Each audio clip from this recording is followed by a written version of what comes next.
I mean, did it show any animosity towards any other culture? The 67 riot, I think, kind of hurted us. It hurts the businesses. Yes.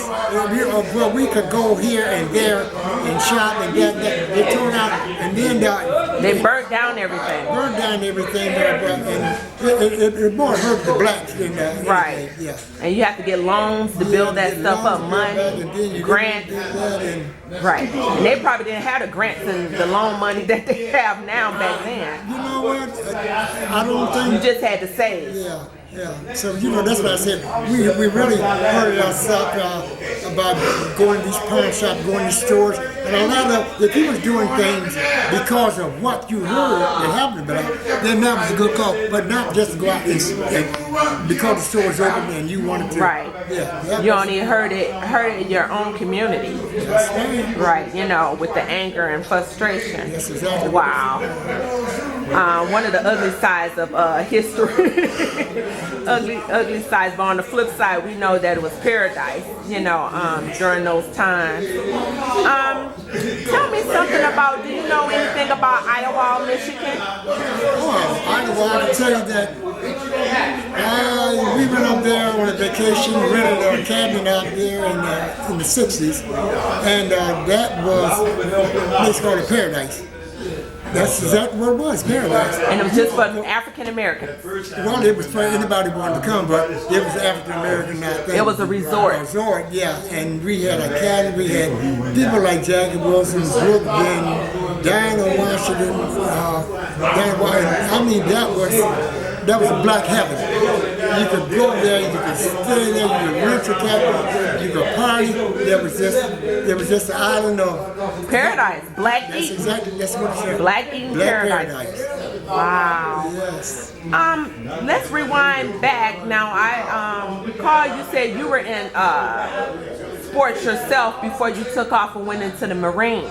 Yes. So were you a boxing yourself, or? Well, I used to, we used to like to say, every time we get out of school, we go to Booth Center. And when we go to Booth Center, there was always fights.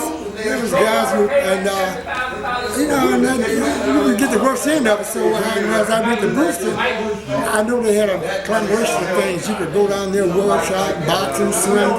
So I wanted to, learn how to protect myself. And the Brewster Center, they provided that opportunity for me. Right. Is that how you adopted the name or inherited the name Sugar Ray? I inherited that after I come out the Marines. During the time I was in the Marines, I was fighting, and my name was Ray. And one guy told me, this guy moves so fast. Some of my sweetness came out. I said, let's call him Sugar. And it worked together. So when I got the ring in the box, come on, Sugar Ray, and just stuck. When I got out, I just used it on, I just kept, my name is Ray Butler, but I just call me Sugar, so it's right. Well, so many, great legends then adopted that name, Sugar Ray Leonard, Sugar Ray Robinson, and the list goes on and on.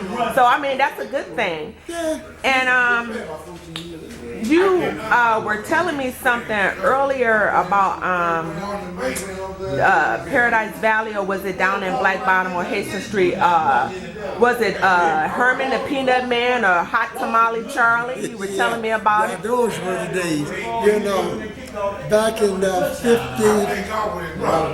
53, 52, 50, they had all like Hastings Street was jumping. And they would go like from the north end all the way to Black Bottom, and then on these corners you had these men, but two men that I knew in particular. They would be by a 3-star bar outside selling Hot Tamale Man.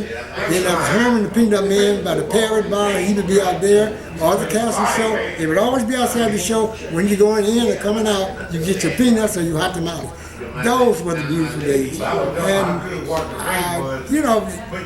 like today, you see a man on the corner selling peanuts, somebody come out here and stick you up, grab a man and stuff. Right. Those days they didn't do it. You go down the Hot Tamale Man, you pay your Hot Tamale.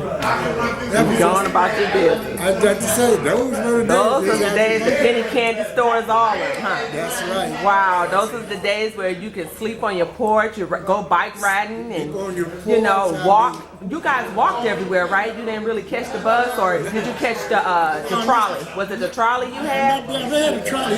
They had a street streetcar. The streetcar, that's what it's called. On Hastings, you know, but we you have to have tokens then on the welfare, the red tokens to get on. We either rode the bike, and the kids coming up, or we would walk.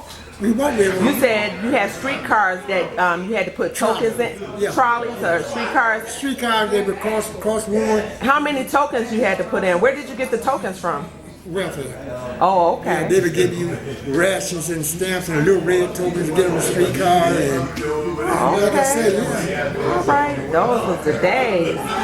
Now, last but not least, what can the new Brewster homes learn from the Brewster old timers, the original residents? What's the difference? Because it is a difference. The new one? Yes. What can the new learn from the old? Well, you know, they can learn a lot. I mean, I put that in perspective. They can learn a lot, but you would have to learn, for the new Brewster to learn from the old, you would have to have people. Now, if they save this Brewster Center that kind of pray and hope God they do, they can get the old times that come from there, such as I, and then for the new to intervene with these people to let them know, and that way they can get the expertise from these people. And with this new Brewster Center, it's actually an old Brewster Center, but that's where they can learn. No other way that they can just build and let the kids come in today from the streets. They would have to get it from the older people, such as myself, and the ones like I named Dinky, the ones from the back, 70, 75. That way they can restore the Brewster Center, still not living in them ways, but get the same kind of enjoyment of respect. The unity and the community feel. You know, it was more togetherness back then. You know, it's these older people that's here now, and they get with these people, and like we are here today, then we can get this going like it was then.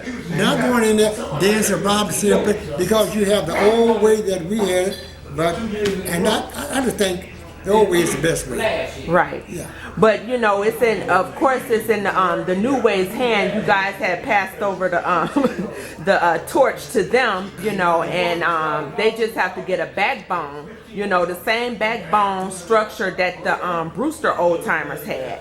You know, by being a one unit. You know, coming together as one. Yeah. But you know. That's the thing. That's the thing. Yeah, we're gonna pray on it. Yeah, that's we can pray on it because it's like things can never be like it once was. You know, like you can have some people say, "Would you like to be a kid again?" Some people say, "Oh, I was going to be young." And some people say, "No, I went through too much." Yeah. Yes, I want to be a kid again. To me, it was fun. Yeah, I would tell you because I ran down the streets. I was never hurt. I never hurt anybody. I never snatched about a person, never robbed nobody, never raped nobody. We didn't do that. We did not do that. Right. Now we ran this, like when swimming, I can say we didn't go out and steal out the kisses, throw candy and stuff, but never nothing like happening these days. Wow. And why save the Brewster Wheeler Center?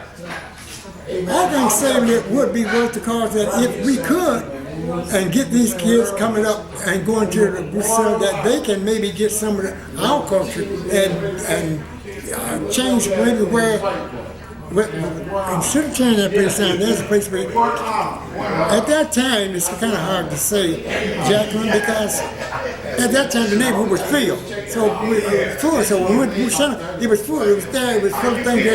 Now the surrounding is just the building's going to be sitting there, and we're going to have to build around that community and to get people to start coming to show that participate. And the more people go to Brewster Center, the more easy we can maybe even expand Brewster Center to a bigger Brewster Center. Because it's a solid foundation. The building is good. It's solid. It's nothing around it. We can expand that and make it a resident of one of the 8 wonders of the world. Because Brewster Center is not only a name, it's I don't know, it's like it was a community. A community. It was an outreach to other communities as well. I mean, it wasn't just for the Brewster homes or projects residents. It was for everybody. You know, everybody took a part in the Brewster Wheeler Recreation Center. It should be left there and stay, you know, remain open as a historical site. I think, as far as I'm concerned, I don't think it should be thrown out. I think it can be saved, renovated, saved. That is a building that. Or make it a museum or something. Yes. You know. Yes.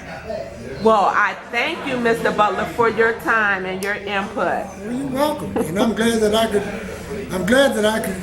You know, try to express or tell you exactly how much I really appreciate you carrying this from the legend to go on, and the city Brewster Center and the people that's behind me that I'm meeting today. I really feel good. I'm meeting some of the people that I grew up with. Right. You know? The Brewster old timers. Thank you, sir, and God bless. Okay, thank you.